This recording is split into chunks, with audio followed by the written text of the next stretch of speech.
that diversification provides you at best satisfaction in terms of geographical spread. Your primary sources of supply essentially for the 5.5 million barrels that you import are the traditional suppliers in the Middle East. To that you've added Russia. Yeah. I see some of that changes because the United States has become a major supplier. Now, we are today, I think if you look at the two previous financial years, I think it was $19 billion and $20 billion. So if you were to ask me a question, and let me anticipate your asking that question, can I import, I meaning India, import from the United States more? My answer would be an unambiguous yes. But again, all our imports are based on some fundamental, self-evident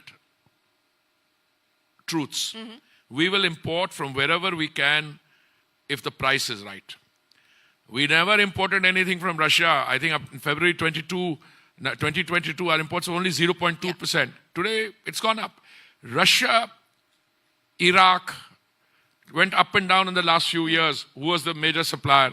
Today, I see the United States, if they are... Gas from the United States, by the way, in any case is very profitable. Yeah. I think it's about $2 cheaper also if I'm going by rough Sure. comparison.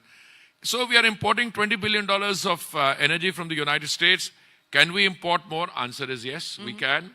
We probably will. I don't know. These are decisions which have to be taken. Can we source more from elsewhere? Again, my feeling is yes.